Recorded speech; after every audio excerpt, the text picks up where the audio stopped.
Good afternoon, everyone. Again, thank you so much for joining us. It's great to see so many of you joining the webinar to hear about the resource guide for savings groups in emergencies. My name is Nick Meakin. I'm the Senior Advisor for Digital Financial Inclusion in the TSU. I'm delighted to be joined today by Hugh Briggs, who's Social Protection and Research Specialist with the Thrive Programme in Northeast Nigeria, and by Sarah Ward, a Senior Consultant in Livelihoods and Economic Recovery in Crisis. Savings groups, as many of you know, are one of the most effective economic empowerment initiatives worldwide. Over the past 30 years, hundreds of NGOs, Mercy Corps among them, have mobilized and trained savings groups across 75 countries with an estimated 20 million active members. Here at Mercy Corps, we implement savings groups across multiple countries in every region of our global operations. In fact, I was thinking about it this morning. Every program with a significant financial inclusion component at Mercy Corps implements savings groups. By providing an opportunity to save in small amounts and to access credit on flexible terms, we know savings groups are an effective way of enabling previously financially excluded participants to meet immediate short-term consumption, investment and emergency needs, and to accumulate assets and to increase their resilience to shocks and stresses. Savings groups are also increasingly promoted in combination with other interventions such as health and education, market development, and gender and equality. We know, therefore, that savings groups work and that they are powerful, but in emergency contexts, there are specific challenges and constraints that mean that we have to revisit some of our approaches and assumptions to ensure they are effective.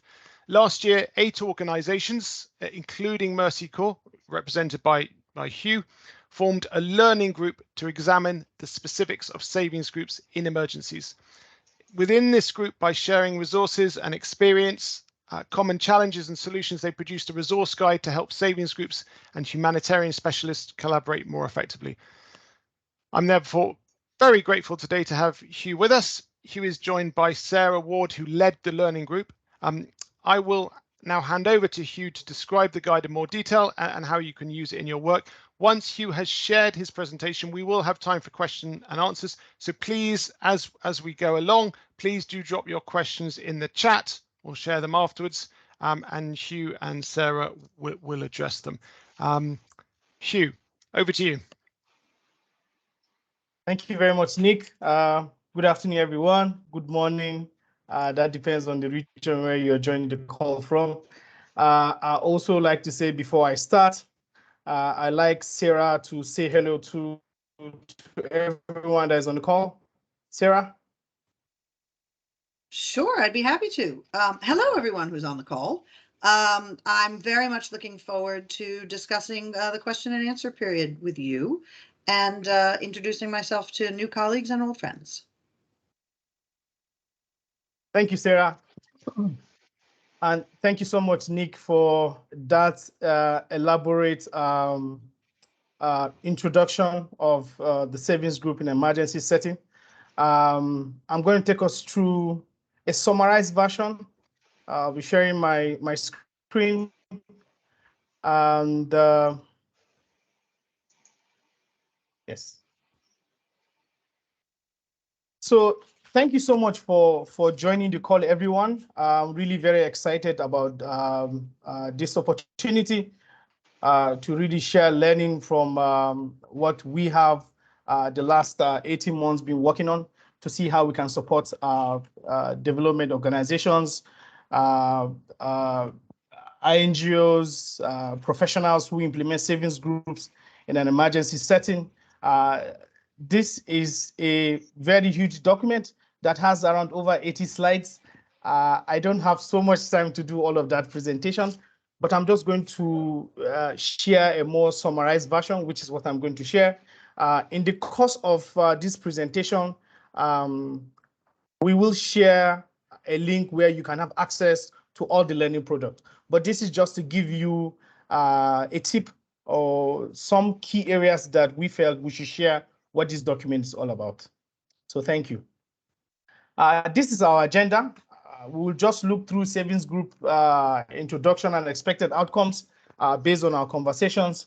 we deliberated and brainstormed for quite a long time, and everyone bringing his experience as to how savings group are being implemented.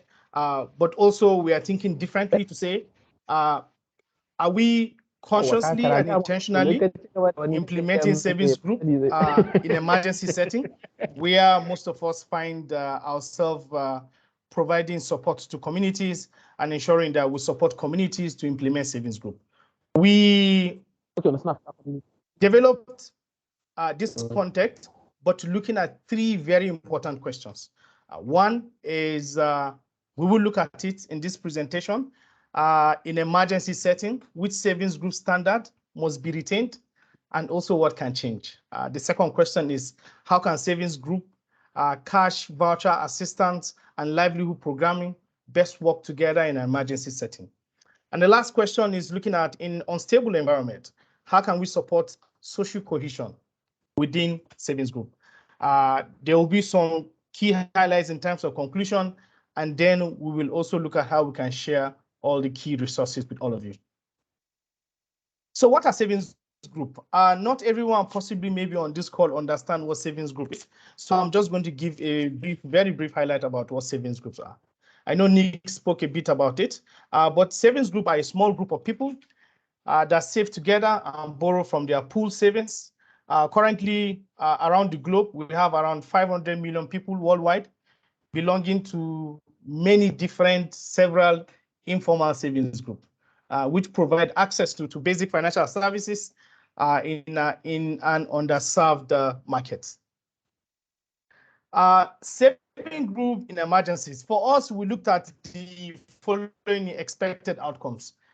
In a humanitarian setting where there's crisis and conflict, we felt like savings group actually mobilize capital to meet emergency needs and finance households and business investments. It also helps to rebuild social cohesion and support community-based protection mechanism. It also supports diverse development objectives from livelihood to gender to health protection, as well as also WASH. It also promotes link to relief, rehabilitation, and development of the communities where we work.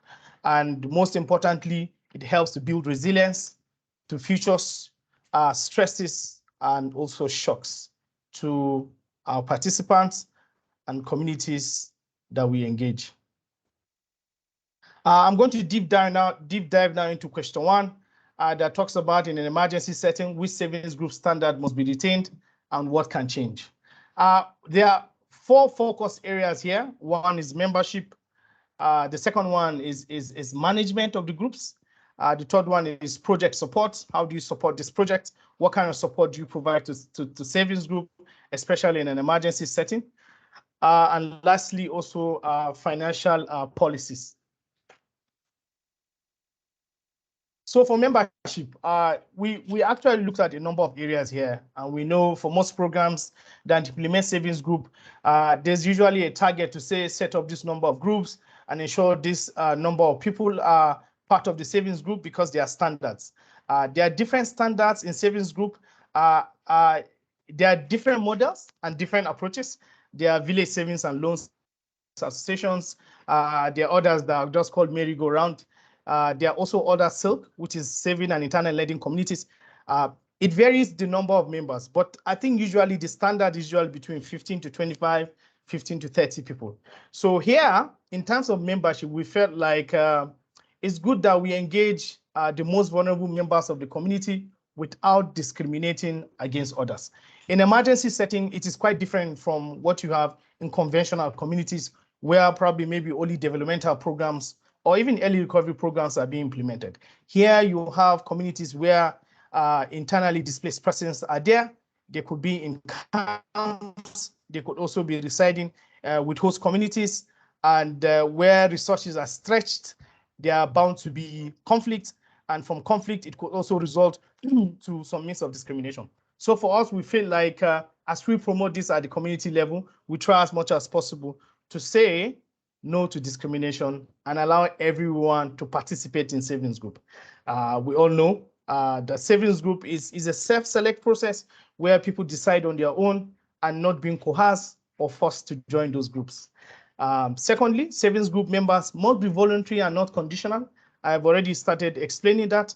As much as we want to meet our targets, but in an emergency setting, it is very, very difficult. It's difficult because people are going through a lot of psychological trauma. They're also going through a lot of economical hardship, and are probably not in the best place for anyone to start coercing them or start forcing them to join savings group, only because you have them in your proposals and you just want to meet your target. So it's critical that we, as much as possible, promote this and say savings group are voluntary and they are not requiring that people are being coerced or forced to join. The recommended group size can be relaxed. This is one of our recommendations. We say we can even start a group with a number 10. We can start for 10. Some people say 15, which is the standard, but in an emergency setting, we are recommending that in setting of savings group, it's critical that we look at this recommendation to allow people, be part and not necessarily put rules to guide them, stringent rules like they have to be 15. Do not disrupt the composition of existing groups. For us, many times from my field experience in Northeast Nigeria, especially, I give the example, we go to communities, we identify savings groups. It is important that we do not disrupt the system. It's possible what we are pushing for is silk. It's possible what we are pushing for is village savings and loans association. It doesn't matter the approach, but what is most important is not to disrupt the existing composition and try as much as possible to strengthen them and make their systems better. For management, group independence and autonomy remain very, very fundamental. This is critical for us because we felt this should stay. As much as we are trying as much as possible to support savings group in an emergency setting, and our recommendation is this should stay. The group should still remain autonomous as much as possible. They should still make the rules by themselves. They should develop their constitution. If we have private service providers or field agents working with them, let's try as much as possible to campaign and advocate that they try as much as possible to let the groups take decisions at the group level. The trainer serves as a facilitator. This component is also critical. We are highly recommending this as well to say it is important that the trainer remains as a facilitator and not as an instructor. It's good to facilitate and ensure the group are working together and they understand the process of saving and borrowing. Include community-based conflict resolution tools and approaches into the constitution where necessary. In conventional savings group, the savings group I've implemented over time, and this is not something we're looking at. We haven't support savings group and say, you need to look at conflict resolution. Now, this is a bit different from conflict management at the group level and conflict management in conventional savings group. This is intentionally saying that they need to look at this and ensure that they include conflict resolution tools and approaches into their respective constitutions. This will help them because of the underlying causal dynamics that are already going on in their setting. Because it's an emergency setting, we feel this is critical. Accept the structure, rules, and processes of existing groups unless these are harmful or do not provide members with expected benefits. As we work with existing groups, it's critical that we look at them. I've had the opportunity to work with existing groups, and all we try to look at how are their structures, how are their systems, not minding if they are implementing using VSLAs or they're implementing using SILK. And when we find out that they have an existing structure and system, all we needed to do was to work with their facilitators to identify areas where we can strengthen them rather than disrupt them. We find that some of the processes are harmful. For instance, you say that it is only the group leader that can take decision in the group. This might not be too good for a group that is self-select and for a group that we're hoping will promote social cohesion and community integration. So we might want to advise the group to look into having a constructed management system. For project support, the project timeline can be reduced. this is very critical. And this is one of the areas I know we spend so much time looking at and saying, how do we address this? Because for savings group, we have a timeline that's at 9 months, for a cycle between 9 months to 12 months for a full cycle to go on. And so we are looking at in an emergency setting, and most emergency programs are usually short. So how do you address it? And if you have to meet this to make it a sustainable process, what do you need to do? So we recommend that accelerating projects setup through preparedness and contingency planning, which will help in terms of delivering this action.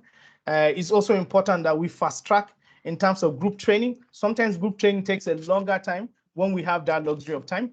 But in this case, we can start something very small, but then upscale it and ensure we do it within record time. It means we all have to start planning with our procurement. We have to start planning even from the program startup. We need to ensure that this is intentionally done with the mindset of ensuring that we train these people within a good time.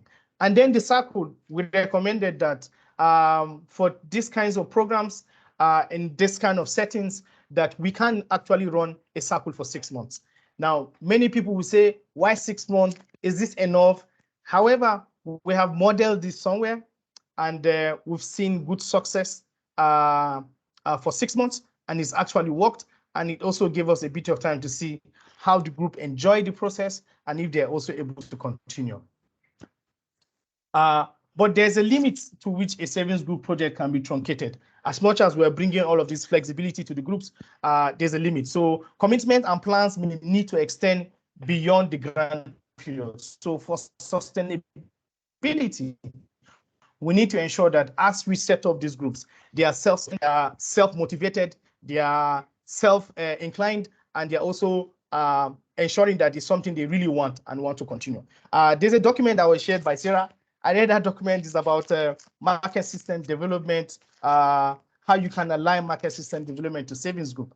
And that document is critical, because when I read that document, it speaks a lot about this part of this job, and it speaks a lot about this recommendation that we're giving for external forces not to interfere, but allow the team, the group, to agree and to work within the extended period.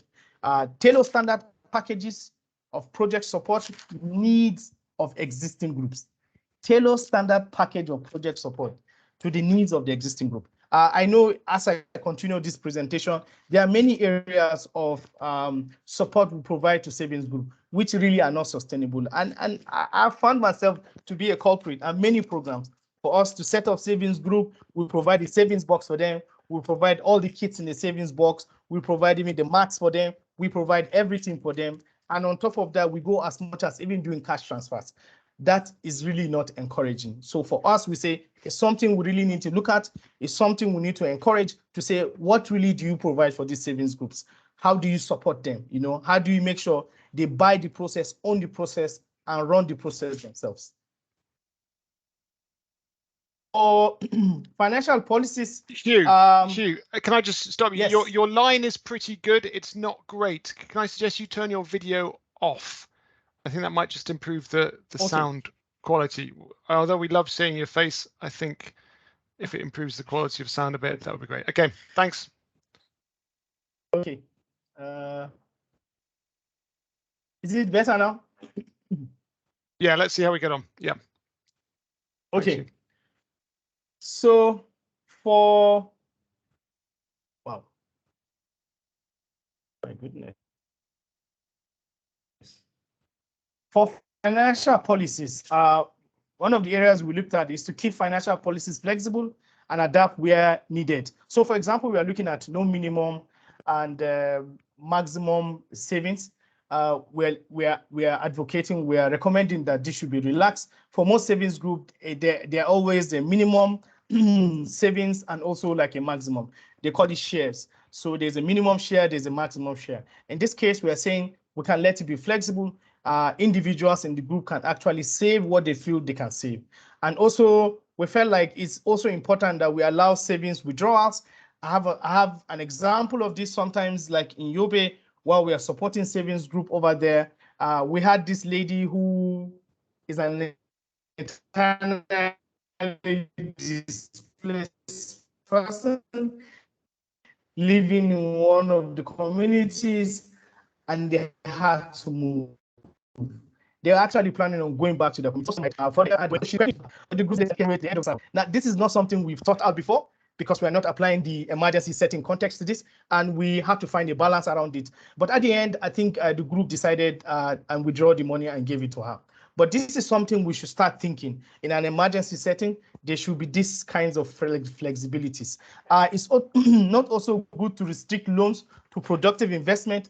Currently in Maiduguri, I work with the Thrive team. And I know during the training for the TOT, one of the team members was really concerned about this and was asking, what if people want to borrow from the group fund, not from the social fund? Can we restrict them?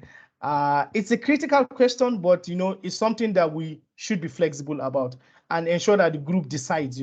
So we're saying that loans can be given, but not only to productive use, but even for other purposes, but as long as the group has them in their constitution. Bank accounts in the name of the group, which is critical in terms of linkages, is important they have this in their name rather than in an individual's name, which becomes an issue in the instance where that person is moving.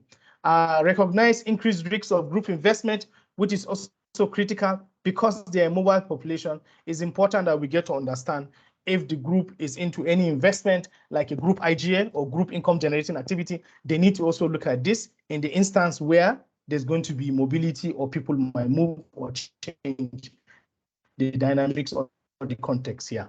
So help existing groups democratic decisions whether to modify existing policies or not. It's important that we give them this leverage and allow them to take decisions, and also give them the opportunity to decide what happens excuse me, to the group and how they can be more sustainable as they go on in the process.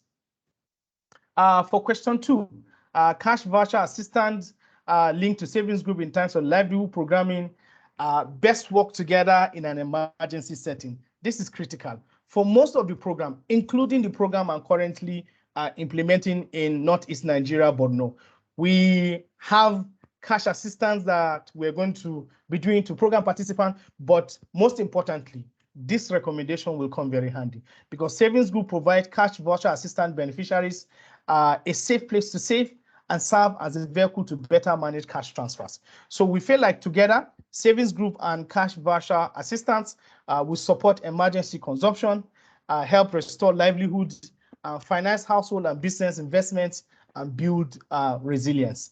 It's critical. However, we also looked at this. Either of these options is something we're pondering about, and we felt like these two can actually really work as an implementation option. So integrating savings group and cash voucher assistance by, first of all, targeting cash voucher assistance beneficiaries to form new savings group. And I think the Thrive of Nigeria is currently doing that, or using existing savings group to support the design and implementation of the cash voucher assistance. So for Thrive, for instance, I'm giving as an example, we are going to be delivering cash assistance. However, we're looking at if we find an existing savings group, we will also see how we make like 2 circles. We're able to do cash assistance, cash voucher assistance to our beneficiaries, which was super useful. However, this was not done in the beginning, so we don't put the wrong ideas into their heads and let them understand this is a sustainable process for them, more like in an open market systems where they can thrive, rather than tailor it down to cash first, and they might think that might be the reason why the groups are being set up. So this is critical, and there are more when we share the entire document with you, you see more of those areas. So the delivery mechanism, which is savings group and cash voucher assistance, can be integrated in different ways, but cash voucher assistance should be delivered to individuals and not groups. This is one of our biggest recommendations. And I think while the learning project was going on, this lesson was something I shared with my team in Yobe while I was in Yobe, and we did not do cash transfer directly to those savings group. We actually deliver cash to individuals and provide linkages to them to government and other forms where they can get formally registered so they can continue their process. Now, there's 40% experience in cash grants to mature savings group, which we have seen from learning, and we hope to also take that learning further. Yet, experience is limited, and projects that can deliver cash voucher assistance to savings group are advised to proceed very, very cautiously. Because if you're not careful about how you deliver cash assistance, like I mentioned earlier, it could send the wrong signal, and these groups could think they are only being set up because they want to receive NFI, non-food items, because they want to receive food assistance, because they want to receive cash assistance, and because somehow there's something coming to them, because that's why they're setting up the savings group. So this must be a thought process carefully and ensure it's done systematically.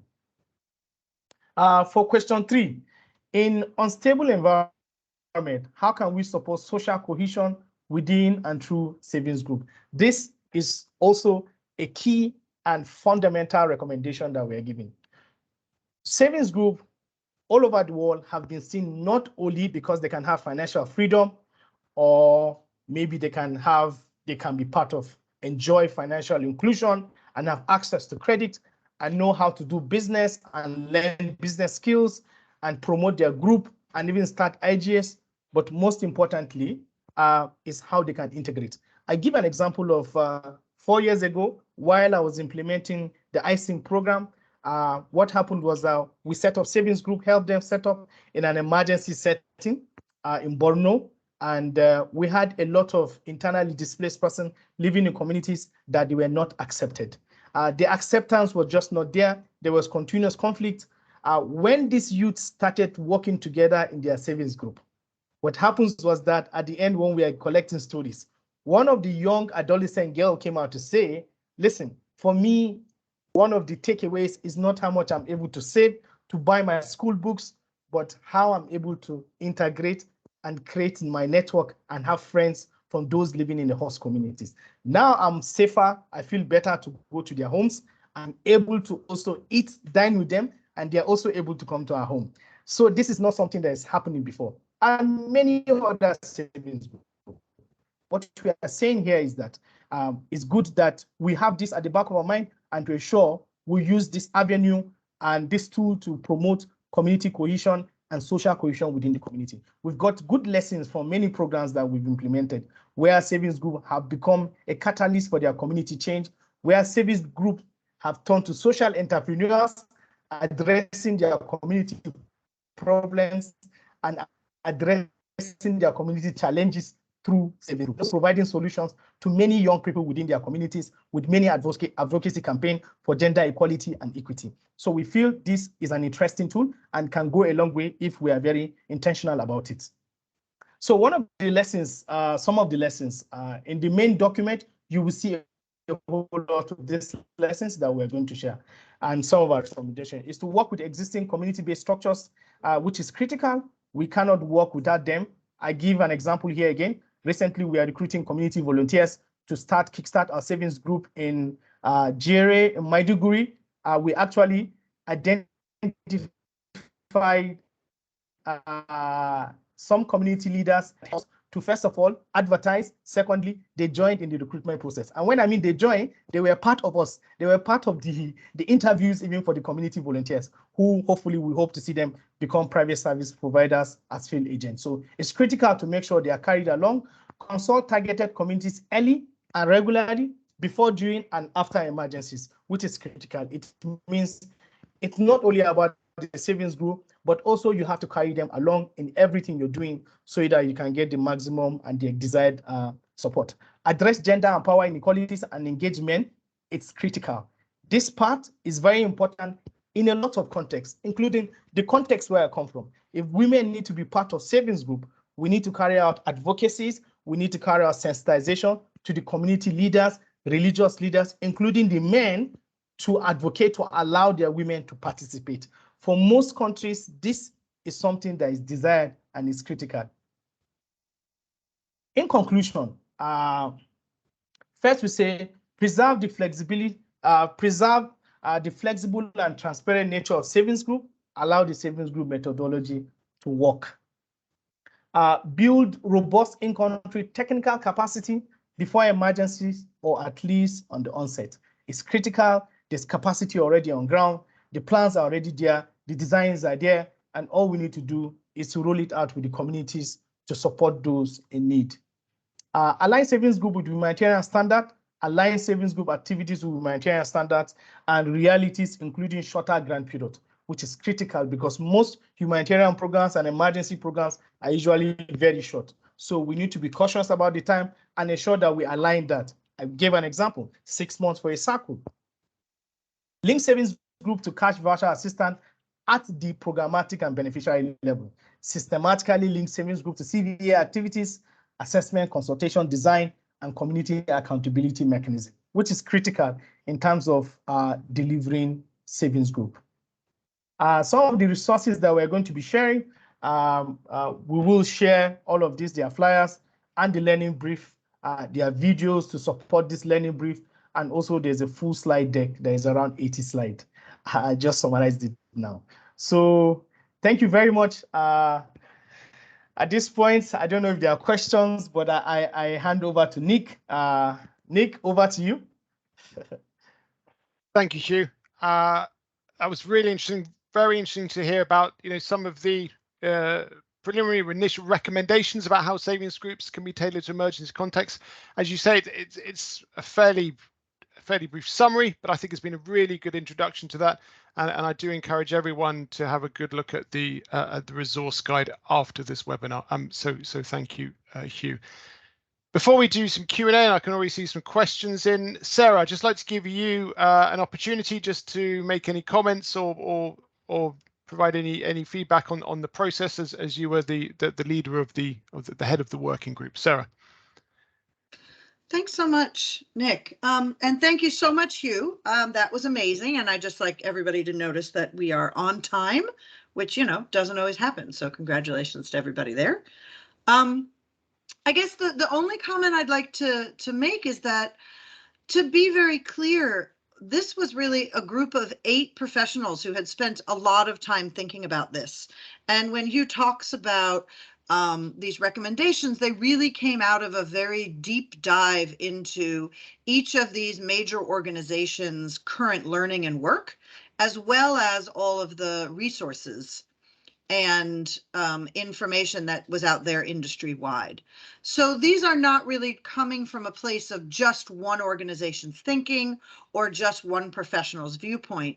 It really was sort of 18 months of thinking and learning and working together on these recommendations, which is why when Hugh says it's an 80-slide deck, that's because it really is designed to help people think this through, train staff, and use this resource as something that is it is specific. We can make generalizations, but as a former, staff member implementing on the ground, I'm always like, yeah, I know that. Do it right. Good. Thanks for the recommendation. I'll try to do it well.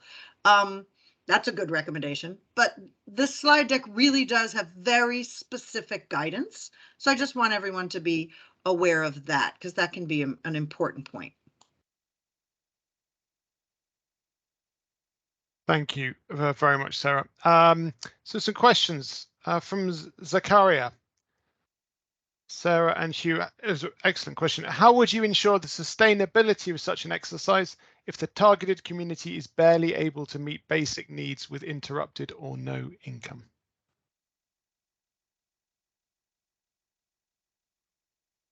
So, Hugh, do you want, I can I'll start out a little bit, and then Hugh, I'll ask you to come in. But one of the things after working in savings groups for 20 years and working in humanitarian worlds for 20 years is that savings groups are sustainable when they're sustainable.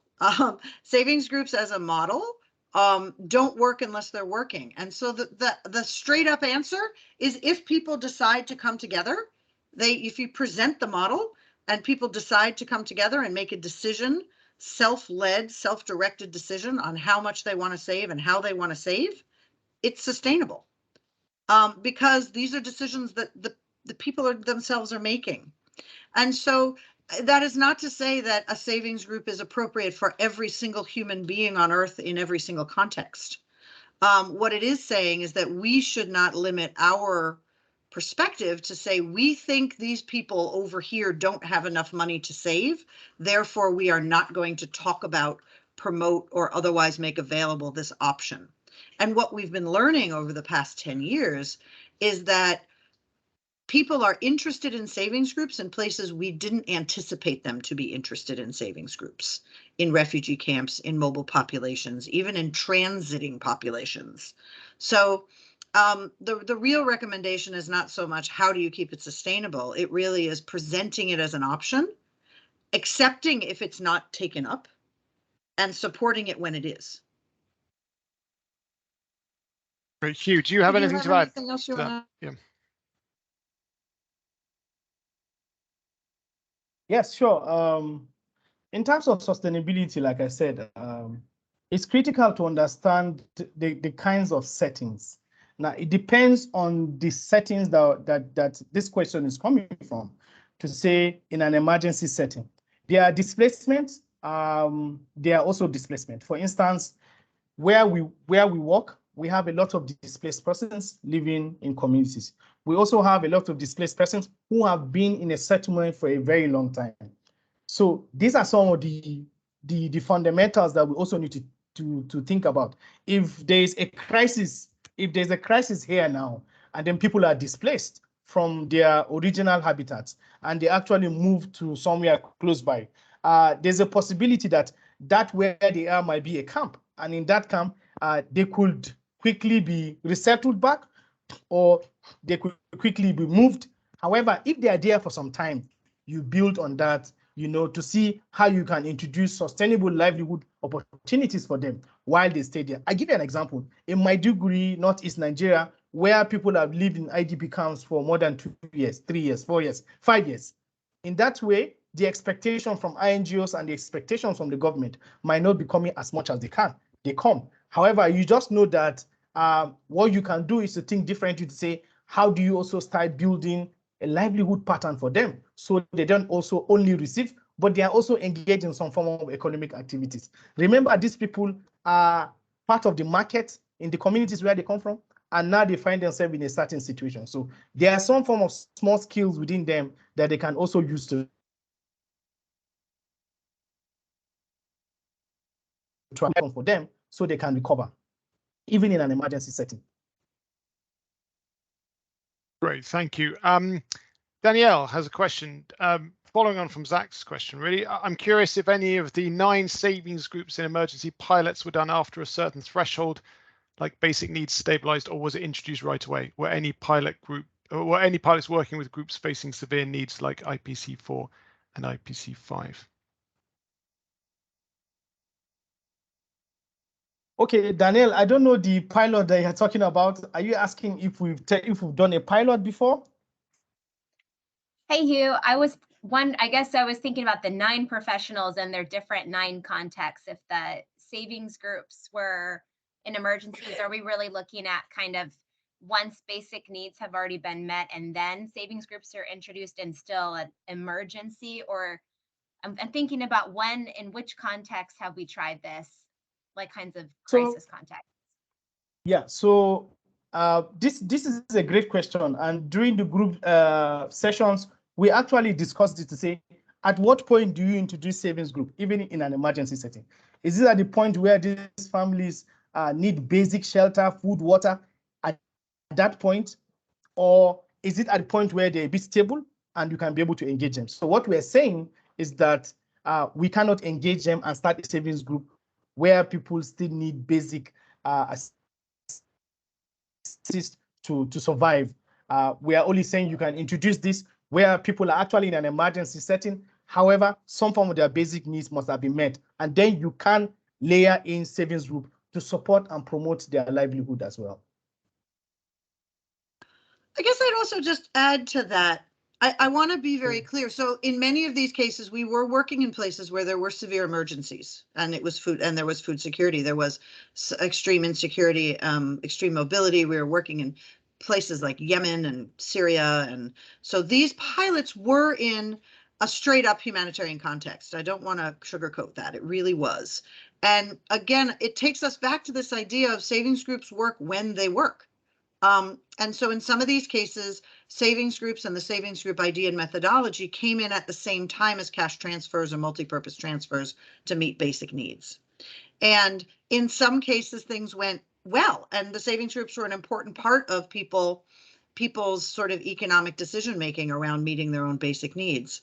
And in some places they weren't. And that is one of the main recommendations here, as I think Hugh pointed out, is that we do have to respect that self-led uptake. And we as humanitarians and recovery professionals have to be clear about accepting, not setting a target and saying, we will have this many groups by this day, because that's not a rational way or a reasonable way to go about using savings groups in emergencies. And that is a main recommendation and a really important one. But this idea that there is a magical time when people's basic needs are met, I mean, we all know that also isn't quite true, right? That people go through major cycles in their sort of lives and livelihoods. And there are times where as a household or as a community, they may be stable and then they may cycle into instability again. And so savings groups just become an important part of the toolkit, if that makes sense.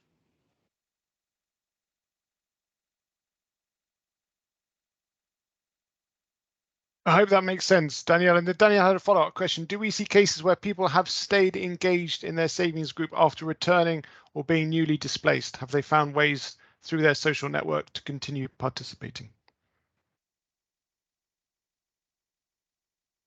Do you want me to take that?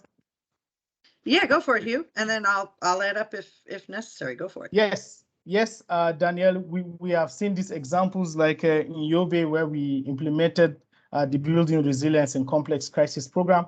We have seen this. We've also seen an example of this in Dolo Ado in Ethiopia, where Mercy Corps worked in the camp there. We've gotten some stories from there as well. And yeah, I think it's, yeah. So basically, and even outside of Mercy Corps experience, all of the partners who had experiences working with savings groups, UNHCR and, and IRC and other partners, CARE, all had experiences directly with savings groups, either spontaneously reforming, as well as people having savings group experiences when they were in their, in their environments of refuge, whether it was their IDP camps or host communities or wherever they were, and then reforming savings groups upon return. There were some cases of that as well. So there have been a lot of different cases over the years in that way. Can I ask a quick follow-up question, if that's okay? I'm really interested to understand, one of the things that strikes me and why this is such an intriguing model in emergencies is that the savings groups are such a magic opportunity to look at not just helping people respond to a crisis, but also like it's an opportunity to kind of look at longer term, resilience building and like the behaviors and linkages that really could then feed into the recovery and development. And I'm curious on this like mobility question, because I'm wondering about, the opportunities to innovate. We do savings groups and look at like the digital packages, which do get introduced more in the development quote unquote setting, and how flexible or how creative are we in kind of looking at the savings group and emergencies model to kind of think about like the longer term opportunities to incentivize financial inclusion or linkages to financial institutions, where we can almost start to look at offline, what would that be, online versions of this, or ways that we can look at that group morphing into non-presence formats, if that makes sense. So yeah, I don't know if you have a response to that, Hugh, if you've seen cases of this in Yobe and Dolo Ado especially. Do you think it's viable to think about a digital savings group model that would help keep that linkage together, or is it really about people stopping and reforming new groups or spontaneously starting new ones? So I think during our discussions, most of the colleagues, when we are discussing digital savings group, I mean, this is a new model that is coming up now. It's new. It's been introduced in some of our colleagues here experience, like in Kenya, how they're able to model it, but it's actually like in a pilot phase, basically. But I think it's a model that most people believe is going to work, especially in communities where at least they can do on and offline. Yeah, I know it's something they are modeling. However, in Yobe, we haven't really tested this model of digital, but in Maiduguri, I know some of the colleagues from Syria, from Afghanistan are already having those conversations. But in Maiduguri, we are planning to pilot this with DreamSafe. Yeah. But thanks you. And specifically on that issue of digital, thank you for bringing up Danielle. Arnold Chapanduka, I can see you're on the call. I know you are in this field. Do you have anything that you'd like to say in response to Danielle's question? Very briefly, since we have a little time. Arnold, are you there? Hi, sorry. How are you? Good, thanks. To go on, you got a minute. I'll give you a minute quickly, Arnold, just to respond to Danielle's question. Did you hear it about how the impact of digital? Sorry, I didn't get the response. My network had dropped. Okay, it was just how digitization of savings groups might be applicable in these circumstances, in these situations. Okay, I think you want a comment from me? Yes, Arnold, very go briefly, ahead. yes, if that's all right, Arnold, because I know you are heavily invested in Okay, this thank area. you. I thought I'd give you a minute. Thank you so much. Thank you so much. So the way I look at it is digitization goes a long way in terms of creating or helping, because since these programs are usually 6 months, their implementation time frames, they are usually very small, very short. So which means for you to train someone to be able to master the record keeping system, it usually takes a longer period of time. But with digitization, it also allows these groups to quickly grasp the concept and be able to and then be able to get the benefits as quickly as possible. Then more so, the other element which we have noticed, which is critical, which this digitization can also help to do, is provision where it allows individuals to be able to track their individual goals. Because one of the issues that has been a challenge in most interventions or in the manual record keeping approach, for you to have this ability to track and link your individual objective to and being able to track it over time can really be something that is complex. So, but with digitization now, it allows for all those flexibilities, also providing the implementing organizations with real-time data that are also even allows them to provide customized technical support within the shortest possible time. So that would be my quick response. Thanks. Thank you, Arnold. That was very helpful. Thank you. Question from Vi to you, Hugh and Sarah. How do we meet KYC requirements to open bank accounts? Know your customer requirements. Do people have required ID in displacement emergency settings? Do banks relax their documentation requirements in this case? Hey, Vi. I can sort of take this one. This is an issue that I think all of us who work in financial inclusion face, and it's really no different in savings groups. So when savings groups are linked to formal financial institutions, then that becomes an issue. But I would have to say that in the majority of our examples and the majority of the work that all of the participants in this learning group looked at, there were limited linkages to formal financial institutions from the savings groups. And when those linkages were happening, it was usually in contexts where it was not an immediate emergency, there was not high levels of displacement. It was more of a recovery, more of a stability context, you know, think Uganda, right? So in places like that, there were often either workarounds for people to access formal financial institutions if they didn't have legal documentation that got them around KYC, or there was advocacy and work going on in that financial inclusion space that had, for instance, you know, UNHCR and the Ministry of Finance and, you know, the international, you know, and the banking regulators come together and figure out a way to have refugees or IDPs without documentation access formal financial institutions. So The answer is it's an issue as it ever is when we are confronted with it. But the majority of the instances we saw where savings groups were working in emergency contexts, they were often not at the stage where they were linking with formal financial institutions. The one difference there is when we were working with established savings groups who had, who were experiencing emergencies in their own context, floods, earthquakes, natural disasters, and so forth, and working with the savings groups that were in existence there. And then it wasn't an issue because, they were established groups. So unfortunately, I don't have an answer to that. I think that's the same thing that we all work on when we do financial inclusion and work through. Yeah, well said, Sarah. But in some settings, in some contexts, yes, some of the roles where development and humanitarian organizations play is to see how this savings group could also get waivers, where they could create special products, just to encourage them to continue to save and borrow. So yeah, so special considerations are giving new products are developed for them, especially for their context specifically. But there seems to be a lot of conversation and discussions around that, in the preliminary stage before some of these.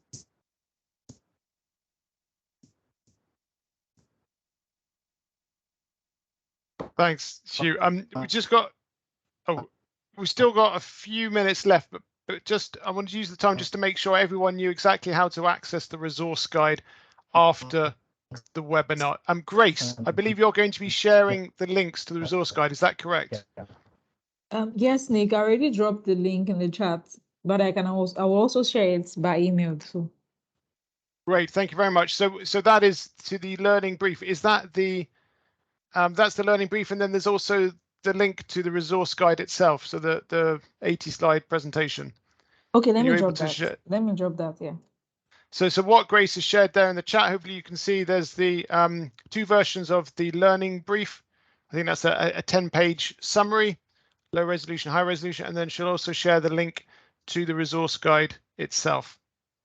So that will look familiar since you've seen the webinar. If you have any questions about that, please do follow up with me and Hugh or Sarah.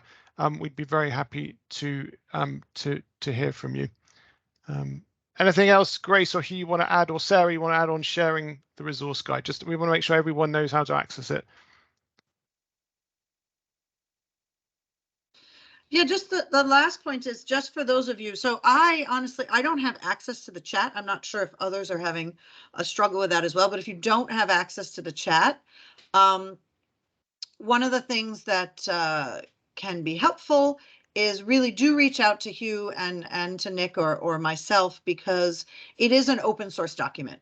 And that's one of the things I really wanted to highlight here as well, is that this is not, many of our resources sometimes come out for one agency. And, maybe the learning is shared, but the actual training and resource and documentation on how to do the thing is not as available or open source. And we really wanted to make sure that this was available to everyone. So it's downloadable on the Beam Exchange, it's downloadable on the CALP resource tools, it's downloadable within the Markets in Crisis community. I believe it's up on Relief Web even as well, but it's certainly Googleable. So if for any reason you don't have access to it through this webinar, it is out there in the common space. Thank you, Sarah. And it will very shortly be up on Digital Library as well. And I expect we'll share a link more widely across Mercy Corps for that. Yes, Hugh. And the video is on YouTube as well. The video is on YouTube. You can go down the rabbit hole of YouTube if you've got time. Good point. Thanks, Hugh. So thank you to everyone for joining. Just before I go, just to say that we in the TSU are always very, very happy and keen to support savings groups work. So if you've got a savings group project planned or in process that you would like to discuss with us and support, please do get in contact with us. I'm sure many of you know, just in case you don't, we've just developed recently 2 e-learning courses designed to equip staff to design and implement savings groups using the Silk PSP methodology. Both courses are available now on Talent Development in English and French. If you would like to find out more, please look on Talent Development or ask me. Very keen for staff to be doing those courses. So just to say thank you, Hugh and Sarah for sharing with us today. Thank you to Grace for organising, and thank you to you all for sparing the time to join the call. As I say, if you've got any questions, any comments, any feedback, please get in contact with me, Hugh or Sarah, and we look forward to hearing from you. But thank you. Thanks, everybody. And thanks, Mercy Corps, for inviting me and for opening this up again to the public. And thank you for sharing. Thank you, Sarah. Thanks, Grace. Thanks, Nick. And thanks, everyone. Have a nice time. Everyone. Have a nice day. Yeah, bye. Thank you. Have a nice day. Bye. Thank you, everyone. Have a nice day. Good night, everyone. Good day. Good morning.